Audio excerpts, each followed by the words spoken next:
My husband said, "I will help you take care of the children. You should rest more." I was quite surprised and happy that he finally understood my hard work, until I discovered his second phone. Inside was the contact log with my child's teacher, Layla. I texted him, "Congratulations. You've become the world's most stupid adulterer. Hello everyone." Before we start today's story, I have a small request. Please subscribe and turn on the notification bell so you never miss a new video on our channel. Your support means a lot to us. Where are you watching from? Leave your city or country in the comments below. Thank you very much. Now let's get back to the story. That's the message I sent him. But before that moment, before everything twisted into knots, things looked much more ordinary. My name is Sabrina Ellis, 31, mother of 2. And for the longest time I thought my marriage to Daniel Hayes was functional. Not romantic. Not magical. Just the type of relationship where you both survive the week and call it love. I'd even joke with my sister, we're not like couple goals or whatever. But it was stable-ish. Stable-ish meant our mornings started with cereal spilled on the counter, and someone crying because the blue cup wasn't actually blue enough. It meant Daniel scrolling on his phone while I hunted for missing shoes and packed lunches. It meant the couch always had laundry sitting on it and neither of us acknowledged it anymore, and honestly, I had made peace with that. This was life, not glamorous, but familiar. Then about a month ago, Daniel began acting strangely kind. He woke up earlier than me, which he never did, and went straight to the kitchen. I heard the clatter of pans, the smell of eggs, the little voices of our kids giggling while he flipped pancakes. When I came downstairs, he looked at me with this oddly gentle expression and said, "You deserve a break." I didn't even know how to react. Part of me melted. Part of me froze. Because this wasn't him. Daniel was the "I'll do it but complain loudly" type. The man who pretended he didn't know how the dryer worked. The man who groaned every time I asked for help with anything. And suddenly he's cheerful, helpful, soft. In the days that followed, the pattern continued. He offered to do school drop-offs. He washed dishes without sighing. He didn't comment on my Target receipts like he usually did. He just smiled more. Too much. Maybe. And that's when the unease began. Little shifts, small oddities. His phone stayed on silent. He kept it with him constantly. Even when going to the bathroom. Sometimes I catch him laughing to himself, like he'd read something he didn't want me to ask about, and he played new music. Upbeat songs he'd never liked before. Try not to jump to conclusions. I told myself he was going through a phase or trying self-improvement, but curiosity kept tugging on me. And finally, I told my sister Sharon during a late-night call. "Maybe he's cheating," she said bluntly. I scoffed. "With who?" "He's not the type." Even when I said it, something inside me wavered. Still, the days went on in their strange new rhythm until one afternoon my daughter came home from school, tossed her backpack down and said, "Mommy, Miss Layla let us have marshmallows today." I blinked.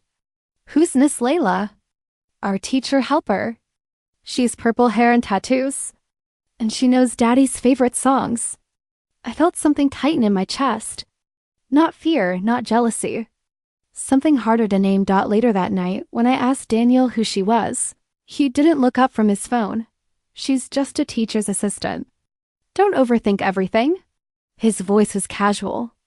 Too casual, and something about that answer, the swiftness, the softness, settled into my stomach like a stone. Last Friday, all I wanted to do was grab my son's water bottle. We had just pulled into the driveway. The kids ran inside ahead of me, and I leaned into the car to look for the green bottle he always forgets. I opened the glove compartment, and that's when I saw it. A phone. Not mine. Not Daniel's. A completely different one. Black, older, no case. My heart started pounding so hard I could hear it echo in my ears. I picked it up, my fingers trembling just a little. There was no passcode. The screen lit up instantly, almost like it wanted to be found. Like it had been waiting for me. I didn't think, I didn't hesitate. I just opened the messages, and every part of me dropped at once. Pictures, dozens of them, Daniel, Layla, laughing together. Sitting close, one picture of him with his arm around her waist, leaning into her purple hair like it was something he did every day. For a moment, I couldn't breathe. I couldn't hear the traffic outside. I couldn't feel my own body. I whispered to no one. Barely audible. I actually feel like I'm going to throw up in the driveway. I sat down in the driver's seat. My hands moved on their own, flipping through texts, photos, videos. Every piece of evidence in front of me. I started taking screenshots one after another like I had surrendered control of myself and shifted into some kind of autopilot mode. When I finally looked up, nothing outside had changed. The sun was still in the same place. My neighbor was still dragging his trash bin to the curb. It was all disgustingly normal. I walked inside, went straight into the bathroom and locked the door. The kids were laughing in the living room, completely oblivious. I opened my own phone and typed the message without pausing, without revising, without giving myself even a second to breathe. Found the phone. Found the photos. Found the messages. Congrats. You're officially the world's dumbest cheater. Less than a minute later, the screen lit up. Daniel, you always ruin things. I was going to tell you when it was the right time. I stared at those words, waiting for them to rearrange themselves into something that made sense. They didn't. I didn't answer. I couldn't. My whole body felt tight. Like speaking would make something inside me explode. The kids called for me from the living room. I inhaled slowly. I swallowed everything burning inside me. Then I opened the bathroom door, walked out, and kept my voice steady because right now, the only thing I could control was not falling apart in front of my children. When I walked out of the bathroom, Daniel was in the kitchen, standing by the counter as if he hadn't shaken the floor beneath me. He wasn't panicking. He wasn't even surprised. He just picked up his cup and asked, almost politely, "Would you like some tea?" I stared at him. He was offering me tea. Something inside me snapped, not loudly, not dramatically. Like a fragile thread being stretched until it finally snapped. I walked over, holding the secret phone. He glanced at it, then back at the kettle. He muttered, "Stop making a fuss." My voice was even colder than I'd intended. "You've made a fuss." He finally looked at me, and the expression on his face wasn't guilt or shame, but annoyance. Like I was ruining his night. Like I was bothering him. "You never let me be myself," he said, shaking his head as if I'd just confessed something terrible. I let out a short, humorless breath. "What?" His jaw clenched. His cheek muscles twitched. He didn't try to explain. He didn't apologize. He didn't even defend Layla. He just reached out as if to snatch the phone from my hand. I stepped back and threw it on the counter. It landed with a sharp crack, sliding toward the sink. For a moment, we just stood there looking at each other in the thick silence of the kitchen. I could feel my pulse pounding in my throat. I could feel the burning behind my eyes. But I refused to cry in front of him. He took the keys. No more words. No more looking at me. The door slammed shut, so hard the windows rattled. I didn't move. I'm not sure how long I stood there, my hands on the edge of the counter, trying to breathe through my constricted chest. My composure had completely vanished. All that was left was anger, raw, electric, and a feeling of emptiness that scared me more than anything. Finally, I pulled out my phone and called the only person I knew would answer immediately. 20 minutes later, my mother was at the door, holding a box of still warm cookies. She didn't ask any questions. She didn't gasp, lecture, or try to soothe anything. She just put her arms around me as I stood there. Frozen. "I'm here," she whispered. "Whatever you need." That was all it took. The tension in my shoulders eased a little. My hand shook less. We sat down on the sofa and I told her everything, every detail I could tell without breaking my voice. She listened, eyes straight ahead, jaw clenched. But she didn't interrupt. For the first time since opening the glove compartment, I didn't feel alone. We were still sitting there when the front door opened again. Daniel walked in, froze when he saw my mother, and immediately became angry. "It's just a little misunderstanding," he snapped at my mother, didn't even turn around. No more. He glared at both of us. "You're ruining the lives of children." I looked him straight in the eye. My voice was soft, but it echoed through the room like a stone dropped into still water. "You did." A line was drawn there and then clear. Undeniable. And this time, there was no going back. He stood there, searching for something to say, then chuckled and walked out. This time the door didn't shake, but I did. I didn't sleep that night. My body felt wired, like every nerve had been plugged directly into a power outlet. By morning, my eyes were burning, my hands shaking, and I knew I couldn't stay in that house another minute. So I packed. Not carefully. Not thoughtfully. Just fast. Clothes in trash bags. Toothbrushes thrown into a tote. A handful of crayons and the kids' pajamas stuffed into my purse. I buckled them into their car seats and drove straight to my sister Sharon's house. My heart beat a constant hammer inside my chest. Sharon opened the door before I even knocked. She took one look at my face and didn't ask a single question. She just stepped aside and said, "Come in." By noon, the kids were watching cartoons in her living room while I sat at her dining table with my laptop open. My hands were still trembling, but the shaking had a purpose now. I logged into every joint account. I froze the credit cards. I changed passwords. I removed Daniel from anything connected to me. The anger was the only thing keeping me upright. I'm not letting him use my goodwill to buy flowers for a side chick, I muttered under my breath. Clicking through one bank tab after another. Sharon slid a cup of coffee in front of me. "That's the spirit," she said. For a moment, I felt almost steady, but it didn't last long. An hour later, the doorbell started ringing. Not once, not twice, over and over. Like someone was slamming their palm against it. Sharon looked through the peephole. Her whole face tightened. "It's him." Daniel's voice came through the door, loud, frantic, angry. "Sabrina, open the door. We're not doing this. Open the damn door." The kids froze. My stomach dropped. Sharon unlocked the chain but kept the door firmly shut between them. "Go home, Daniel," she said through the wood. "She doesn't want to talk to you." He shoved the door hard enough to rattle the hinges. "She can talk for herself." I stepped forward, my voice sharp, studying a way my body wasn't. "If you don't leave, I'm calling your mom." That landed, a real threat. He cursed under his breath, shoved the door one more time, then stormed off. The sound of his car peeling out scraped my nerves raw. By the time silence settled again, the adrenaline had drained right out of me. I felt small, sick, exhausted. I also felt something else, a spark of certainty. I wasn't going back. Just when I caught my breath, my phone buzzed.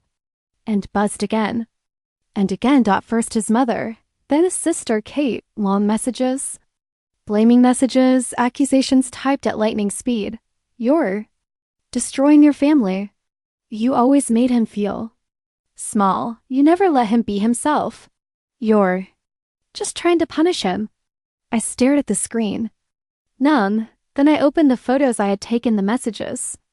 The selfies, the dates, the smiles he never had for me. I sent them all to Kate with one line: "This is your brother." Her typing bubbles popped up, then disappeared. No response. Another hour passed before my Facebook pinged. Friend request. From Layla. I didn't accept it, but she messaged anyway. "He told me you two were separated but living together for the kids." I read it twice. My jaw clenched so hard it hurt. I typed back, "You knew he had kids. That's not innocent." She didn't argue. She didn't apologize. She just stopped replying. I forwarded the entire conversation to Daniel without a caption. He opened it, didn't respond. The rest of the day blurred together until I had to leave for work. I thought I'd get a few hours of peace. But as soon as I stepped into the parking lot, there he was. Daniel, leaning against my car like he owned it. He moved toward me quickly. Too quickly, reaching for my arm. "Can we just talk?" I stepped back, voice sharp. "Never touch me again." Something in his expression twisted. He wasn't sad. He wasn't sorry. He was angry. He followed me through the lot, muttering, pleading, demanding, circling between tones like he was trying every version of himself to see which one would still work on me. It did in single quotes T. And when he realized that, he drove straight to the kids' school and tried to pick them up, except he wasn't on the authorized list. The school called me immediately. The woman on the phone sighed, like she'd seen too many versions of this exact moment. "We see this stuff more than you think," I sat in my car afterward, gripping the steering wheel, breathing slowly, deliberately, because my entire world felt like it was vibrating. I wasn't angry anymore. I wasn't shocked. Was alert. Sharp. Ready. Because whatever this was turning into, I wasn't going to let him cross another line. We pulled into the driveway of the old house, me, my mom, my dad, and Sharon. I hadn't been back since the night everything blew apart. and stepping out of the car felt strangely hollow. Like walking into a place that used to belong to someone I no longer recognized. I went straight to the bedroom to grab the last of my things, boxes of clothes, the kids' blankets, a few books I hadn't had time to pack. Every corner felt familiar, but not in a comforting way. More like walking through the shell of a life that was already over. When I opened the closet, a large manila envelope slid forward and fell at my feet. My name was written on the front. I stared at it for a moment before picking it up. My fingers felt numb as I tore it open. Inside was a signed divorce packet, Daniel's signature, scribbled across every page. And on top of it, a note in his handwriting. You ruined everything. Hope you're happy. For a second, the room went quiet in a way that had nothing to do with sound. It wasn't shock, not anymore. It was something heavier. Something final. A strange calm settled over me. Not relief. Not sadness. Just reality. This was the moment the marriage officially ended, not with an apology or a conversation, but with a cheap envelope dropped on a closet shelf like trash he didn't feel like throwing away. I folded the papers, put them back into the envelope, and walked out of the room without looking back. Sharon and my dad were carrying boxes to the car when I stepped outside. I was halfway down the walkway when Daniel's truck screeched into the driveway. He jumped out before the engine even stopped, slamming the door behind him. You made me do this, he shouted, marching toward me. I didn't move. I didn't shrink, not this time. I held the envelope against my chest and said quietly but clearly, you made your own choices. Sharon moved closer. My dad stepped forward too, arms crossed. Eyes locked on Daniel with a warning that needed no words. Daniel kept ranting, accusing me of tearing the family apart, blaming me for everything, insisting none of this would have happened if I'd just acted normal. But his voice sounded far away, like it was echoing down a tunnel I'd already walked out of. For the first time, I wasn't scared of him. I wasn't even angry. I was done. When he realized he wasn't getting a reaction, he threw his hands up in frustration and stormed back to his truck. The engine roared. Then he was gone, and I felt lighter. Not healed. Not okay, but lighter. My parents' living room felt warm in a way I hadn't felt in weeks. Soft lighting, the hum of the old ceiling fan, the familiar smell of laundry detergent and the cookies my mom always kept on the counter. The kids settled in easily, almost too easily, curling up with blankets on the sofa. I tucked them in, kissed their foreheads, and sat beside them while they drifted off. For once, their breathing was steady. Peaceful. Mine was too. When the house finally went quiet, my daughter peeked up at me with sleepy eyes. Mommy, can we have pancakes tomorrow? I brushed her hair back and whispered, always. Later, when I lay down in my childhood bedroom, the exhaustion hit me like a wave. But instead of the jittery, painful exhaustion I'd been living in, this one felt safe. And for the first time in what felt like forever, I fell asleep easily. Not because everything was fixed, but because, for the first time, I wasn't in danger. Walking out of the courthouse felt strange, not triumphant, not defeated, just weightless in a way my body didn't quite know how to process. The final ruling had been made, the signatures put down, the decisions stamped and filed. It was over on paper, but my mind hadn't caught up yet. The hallway outside the courtroom was quiet, almost too quiet. I held the envelope of documents against my chest, the same way I'd held the manila envelope in my old bedroom. This one felt different, less like a wound, more like a bandage. My parents were waiting near the exit. My mom touched my arm gently, my dad carried the kids' snack bag, and the four of us walked to the parking lot together. There was no big celebration, no dramatic sigh of relief. Just the soft, steady reality that we could go home now, and home meant something different these days. Back in my parents' house, the routine picked up as if we had never left. My mom set the kettle on. The kids dumped their backpacks by the sofa. My dad asked if anyone wanted grilled cheese for lunch. It all moved so normally that the contrast with the courthouse felt surreal.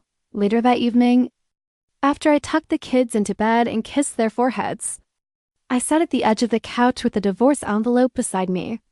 The house was quiet, the kind of quiet that doesn't ask anything of you. Daniel had already moved into an apartment across town.